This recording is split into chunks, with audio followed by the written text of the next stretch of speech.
Okay, video support, another problem for chapter 6, fluid mechanics, fluids and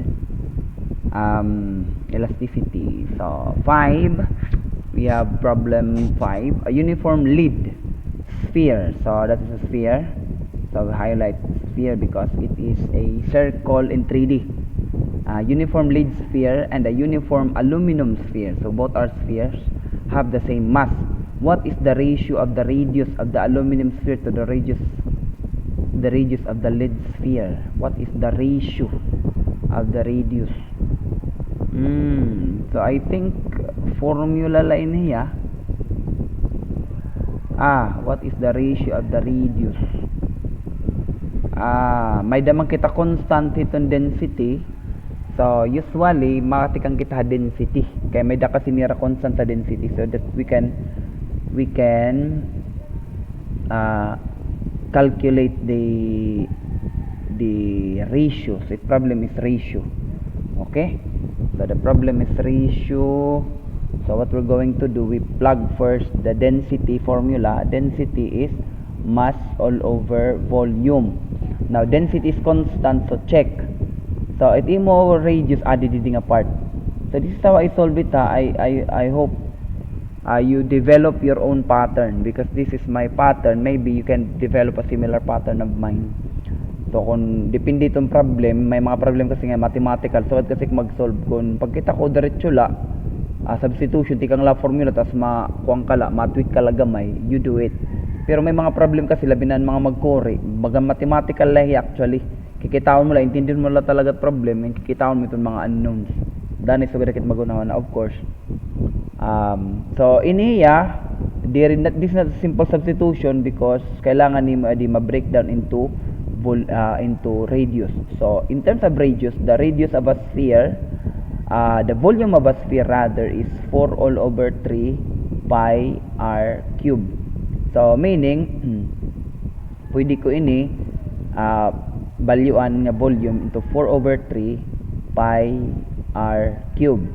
So mass ang 3 mga tigbaw, so that would be 3 times mass of 4 pi r cube. So this is now density, and this is given for aluminum and for the other metal, radius of aluminum and lead. So meaning kung himo naton nga lead, maybe we can have the radius cube. Radius cube is equal to this algebra 3 mass, this is mass not meters, 4 pi, and then your density which is given. So if I'm going to get the radius, because my problem is ratio of the radius, so you just have the ratio of the radius of lead over aluminum over lead. So this is aluminum all over radius of lead. PB is lead. So aluminum over PB. So I can use this formula now. So that would be the cube root, diba? Cube root. That would be cube root para matanggal ang cube. So that would be the cube root of 3 mass of aluminum, of course. This would be aluminum all over 4 pi density of aluminum. So did you obviously what the same is what you're going to do at the bottom, 3 mass of lead PB all over 4 pi density of lead. Of course you can already solve this one, pero para elegant yung solution, or diri lewat para diri damot yung ginmamanipulate, makikita mo nga may dakat dito magkakatatanggal. So you can use your mathematics, of course. You have 3 mass of aluminum actually this cube root diri ni square root. So the cube root of 3 mass aluminum all over 4 pi density of aluminum. Tapos adiya mabalik ta dito ya, multiplied by, pwede ta nalarek sulod sa cube root, iniya maigbaw, so magiging 4 pi density of your PB all over 3 mass of your PB. So by that you can cancel the 3, you can cancel actually the 4 pi.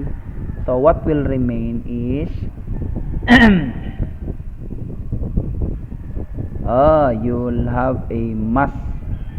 Yun lang. I think pareho tira mass. Uniform lead sphere, uniform aluminum sphere have the same mass. So you have that word, the same mass.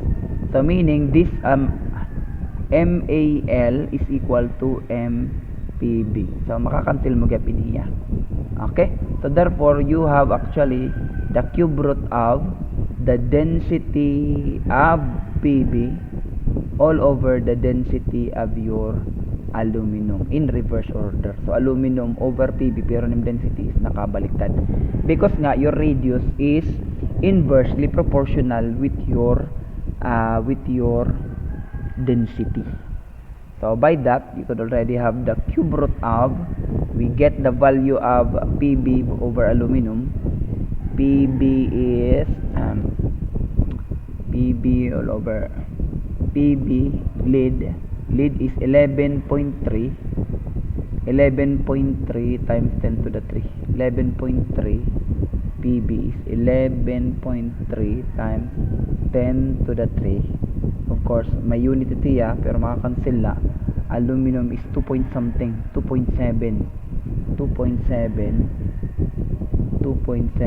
times 10 to the 3.